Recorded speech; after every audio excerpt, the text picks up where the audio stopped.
आप मुझे इस दर्द से, ये जन्म मरण के चक्कर से मुझको यहाँ से उठाओ।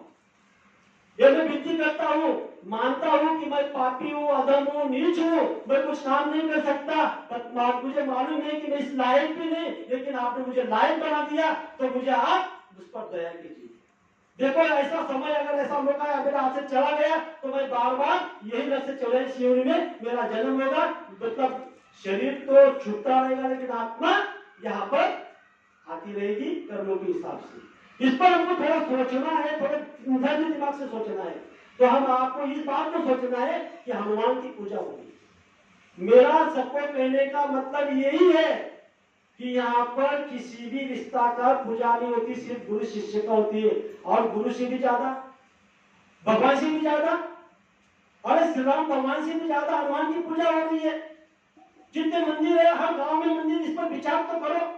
हनुमान न चले राम के बिना और राम न चले हनुमान के बिना।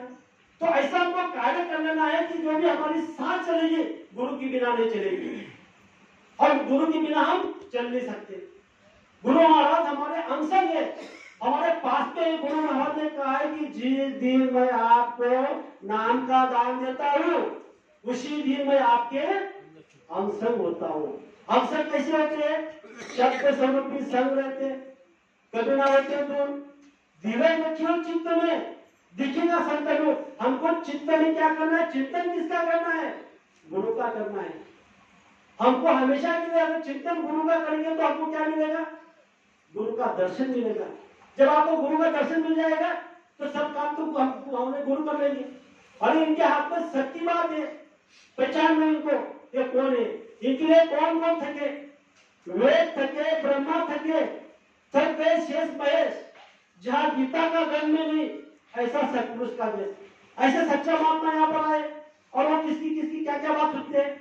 मन की जाने, तन की जाने, जाने चित्त की चोरी।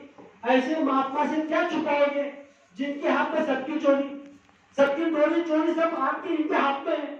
तो मुझे बताओ, अगर आपकी बात ये ना सुनते तो कन्हैयालाल भाई साहब की बात वहां सुनी जाती, वो आग मिटती। अरे तो छोटा सा खेल है, अरे कलयुग में कलयुग जाने वाला है, कलयुग में सचिव आने वाला है, थोड़ा झपक मारते यहाँ पर सचिव लेकर आने वाले बाबा जय गुरुदेव जी महाराज। तो आपको इस बात को तो सोचना चाहिए। लेकिन यहाँ पर अगर सचिव आ गया तो बचेगा कौन? हम सभी लोगों ने तो कलयुग का सामान पकड़ के रखा है, अपनी छाती पे हाथ रखो।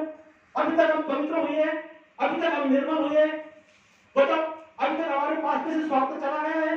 अभी तक हमारे पास में कितना स्वार्थ पड़ा हुआ है, इतना स्वार्थ पड़ा हुआ है कि पूछो मत। हर बार हम किसका चिंतन करें? संसार का चिंतन करें। हर बार अगर आप संसार का चिंतन करेंगे तो सब आपको संसार ही नजर आएगा। इसीलिए गुरु महाराज बार बार बोल रहे कि जहाँ जहाँ संत महात्मा के चरण पड़े वहां चले जाओ, वहां की रज, वहां की मिट्टी अपने माथे पे लगा लो, वहां पे प्रणाम करो, दर्शन करो और जो गुनाह किया है उसकी माफी मांगो। जब आप माफी मांगोगे तो आपको माफी मिल जाएगी। तो यहाँ पर किसी भी भगवान आपको माफ करने वाले 33 करोड़ देवी देवता के मंदिर पड़े पूरे हैं। आप देख रहे हो किसी भी मंदिर में आपको माफी मिलेगी। और गुरु महाराज ने तो हमको क्या किया? देखो जो हमारे भाई साहब ने यहाँ पर माफी मांगी कि मैं फेब्रुआरी से मेरी तबियत ये थी वो थी, मैं आ नहीं सका। तो गुरु महाराज ने कहा है कि जब आप संगत के सामने माफी मांगोगे, गुरु कहाँ होते हैं? संगत में होते हैं। ये जो संगत का एक रूप होता है वहां पर गुरु संगत में छुपे होते हैं। तो यहाँ पर उन्होंने जो माफी मांगी तो माफी मांगने से पहले उनको माफी मिल गई। इस पर तो हमको सोचना चाहिए। हम जो भी हमारी गलतियां करते हैं उसको हमको निकालना है, अवगुण को बाहर निकालना है और गुण को छुपाना है। लेकिन हम लोग क्या करते हैं? हम गुणों को बाहर निकालते हैं, अवगुण को छुपाते हैं। जितने आप अवगुण को छुपाओगे उसका वो भंडार बन जाएगा और वो भंडार जब फूटेगा तो आप नरक में चले जाओगे। इसलिए गुरु महाराज ने कहा कि वो जो आपका भंडार है उसको निकालो, अब इसी समय में निकाल लो। जितने आपने अवगुण किए सामने रख दो कि मैंने ऐसी ऐसी गलती की, मेरे बोलने से, मेरे चलने से, मेरे सुनने से, मेरे नजर से, मेरे वाणी से, पता नहीं कैसे कैसे खराब अनाप शराब कर्म कर रहे हो। गुरु महाराज ने कहा कि देखने से कितना पाप हो रहा है, आप सुनने से कितना पाप हो रहा है। इस पर भी गुरु महाराज ने कहा काम खाओ, गम खाओ, किसी की निंदा आलोचना। हम कम को गुरु महाराज ने कम खाने के लिए हमको कहा, क्योंकि जब आप कम खाओगे तो आपका शरीर अच्छा रहेगा।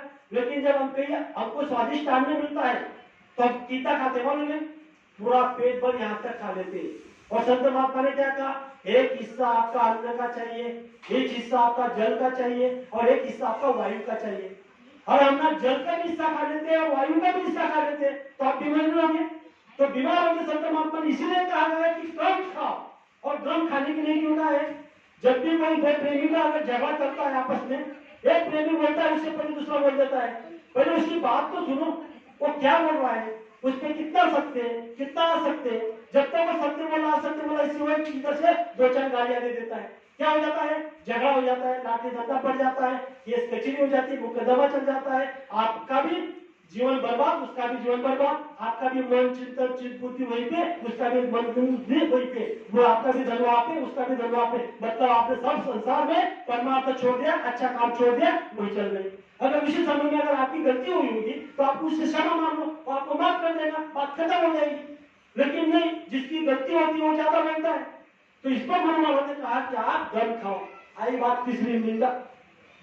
निंदा की बात तो हर प्रेमी यहाँ पर जान रहा है। हमको सब बात है, हम यहाँ पे साधना कर रहे हैं, सत्संग सुन रहे हैं, गुरु महाराज ने कहा है और दिल यहाँ पर हम सत्संग सुन रहे हैं, लेकिन इस टाइम को हमारे अंदर में फिट नहीं कर रहे।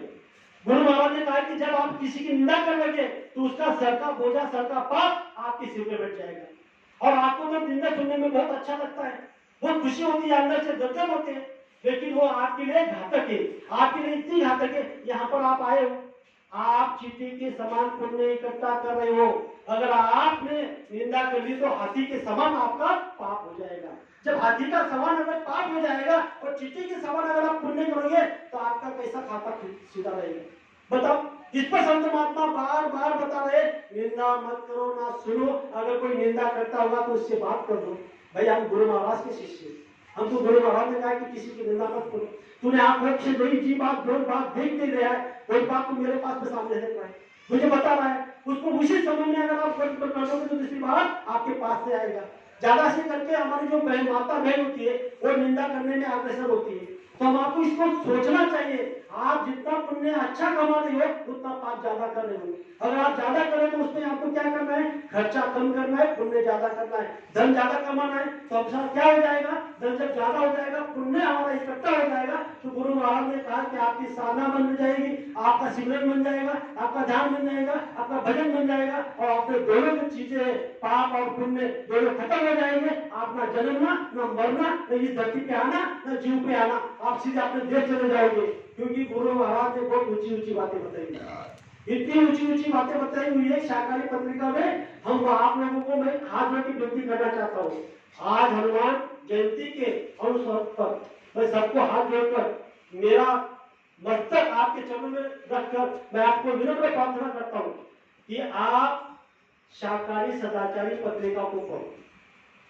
आप सत्संग ना सुन सकते हो किसी से तो आप गुरु महाराज का सत्संग सुनो। किसी से अगर आपकी ईर्ष्या होगी तो गुरु महाराज का सत्संग सुनो, शाकाहारी पत्रिका आप पढ़ो, और एक एक पत्रिका दो दो बार 10-10 बार पढ़ो, और ध्यान चित्त से पढ़ो और गुरु महाराज का सत्संग सुनो। इससे आपको बहुत लाभ होगा। ये मेरे अनुभव की बात बता रहा हूँ, मैं मेरे अनुभव की बात बता रहा हूँ। इधर उधर के सत्संग सुनने से वो तो सुनो, ऐसी बात नहीं है, उस पर जो आपको अच्छा लगेगा उसको लेना, जो बुरा लगेगा उसको छोड़ देना है। लेकिन हमको कभी ये बात बोलना नहीं कि इसने ऐसा बोल दिया, उसने वैसा बोल दिया। हमारी माता बहन होती है, यहाँ पर अगर आलू की सब्जी बनाई जाए, एक आलू आता है, आलू अगर आधा खराब है तो आप क्या करती हो? आधा को काट के फेंक देती हो, और जो अच्छा होता है उसकी सब्जी बनाते हो। इसी तरह यहाँ पर जो भी कोई अच्छा बोलता है, बुरा बोलता है, अच्छी बात को ले लेना, बुरी बात को यहाँ छोड़ देना या फेंक देना। इस बात को अगर आप सोचोगे तो धीरे धीरे धीरे धीरे हम गुरु के नजदीक जाएंगे, गुरु के पास जाएंगे। जैसे जैसे हम गुरु के पास जाएंगे, अगर एक कदम हमने गुरु की तरफ कर लिया तो गुरु महाराज हमारी तरफ 10 कदम कर देंगे। तो इस पर हम आपको सोचना है। मैं आपको एक ही बात बोलती मेरे शब्दों को विराम देता हूँ, आज तक आपने जो कुछ किया होगा आप संगत के सामने माफी मांग लो, और आइंदा एक गलती आपको माफ हो सकती है, लेकिन बार बार वही गलती करोगे तो माफी नहीं होगी। तो गुरु महाराज ने कहा कि आप सभी लोग मेरा एक काम कर दो। गुरु महाराज ने क्या कहा? आप सभी लोग मेरा एक काम कर दो, आपके सारे काम न कर दो तो बाबा जी को बाबा जी मत देना। सिर्फ गुरु आदेश का पालन करना। आज के दिन इस समय में मैंने आपके सामने दो शब्द रखे, हो सकता है कि मैंने एक शब्द नहीं बोलना चाहिए था, तो आप मुझे आपका छोटा भाई छोटा बेटा समझकर माफ करना। सभी लोग प्रेम से कहेंगे जय